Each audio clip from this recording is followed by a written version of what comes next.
Hello, and welcome to October, and if you watched our video last week, we reviewed The Conjuring, and we're moving on to another one of our favorite horror movies, Signs. This movie stars Mel Gibson from Braveheart. Joaquin Phoenix from every good movie ever made. Rory Culkin. Yes, and one of the Culkins. Yeah, the children. Young Abigail Breslin. Yes. And we have Officer Barbrady. Terry Jones. And then you got M. Night, of course, who had to be in his fucking movie. Yes, which M. is Night fine. directed, starred, wrote. Might as well have done the music He didn't really and start it, but whatever. James Newton Howard did the music. That's the point. Yeah. Anyways, okay. The score is amazing. But let's just put spoilers in this movie. Yeah. I would say it's been out a while. This is one of our favorite movies. But whatever. So plot, we have Reverend Graham Hess. Hess. He is losing his faith. He's a widower. And he's lost his faith. He's in the process. He's in a faith crisis, I would say, is a better way. Because it's there, but he's pretty much done with God. Yeah, he's pissed off about God. His wife died. He has 2 children and a brother. His brother lives like in his little garage next door, and he is also a farmer. And suddenly there are crop circles, because fuck it, it's science. And there are aliens coming. But it becomes like this investigation. Is it a hoax? What's going on? Yeah, they think it's another family that lives down the farm. So they see the crop circles, are like, what the hell's going on? They think it's the farmers down the road. So we're going to go into pros now. This movie is not like an action movie. It's not about Mel Gibson picking up a gun and shooting aliens. It's what would really happen if an alien invasion happened. Like it's very realistic. The only thing that's going on with it is that M. Night adds his little twists in it. Oh yeah. Like foreshadowing the water, which I think is fantastic and is really the scary part of the movie. And it's so realistic, it's possible. Yeah, and there are a lot of moments in this movie that M. Night Shyamalan takes advantage of the quiet and also takes advantage of just changing certain aspects of what happened on frame, like when he looks outside into the dark and sees the alien on his roof. Yeah. But he's blended in with the sky. Well, then he's lucky because he has Joaquin Phoenix and fucking Mel Gibson to work with. Because they're really great actors. Oh my god, they have good chemistry too for the story.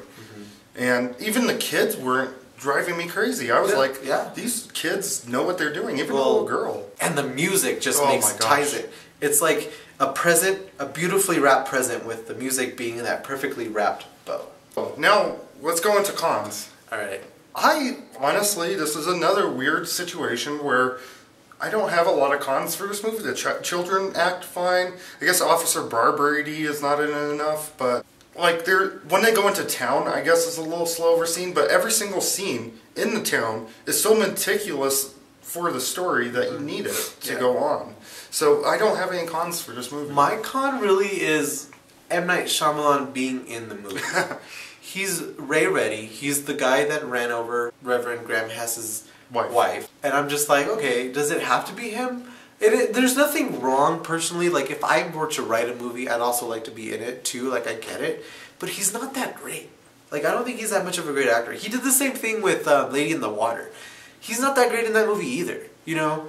And if you were a great actor, I would be like, oh, hey, do whatever you want, you know? If you were really good, if you could do it, do it. But he wasn't my favorite character. Of all cameos that he has, I think this is his best one. Another thing, too, is that the aliens are afraid of water.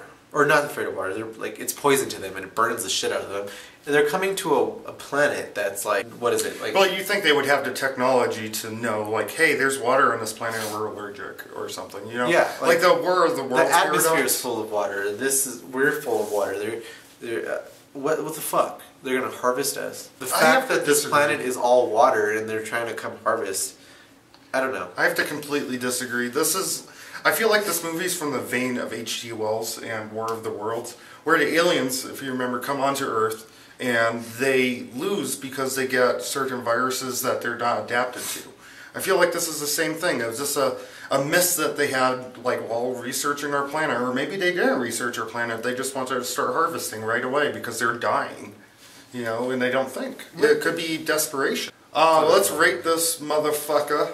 I'm going to give this 5 baseball bats out of 5 baseball bats. And yes, it deserves it. He should have been nominated for Best Director, best screenplay. I give it 4 out of 5 glasses of water, mainly because there's still some elements that weren't completely there. That's fair. That's fair. You know, everyone.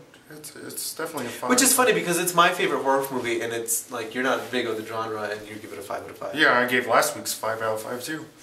Yeah, that's true. So we're going to continue this we have 2 more movies that we're going to discuss in this great month of horror. And you'll see when we post them. And you'll see next week is going to be a knocker, as it's called. Up here is a thing that you can subscribe to our channel with. Yeah. Down here is some information that you need to survive. And goodbye. Follow us on everything you know of.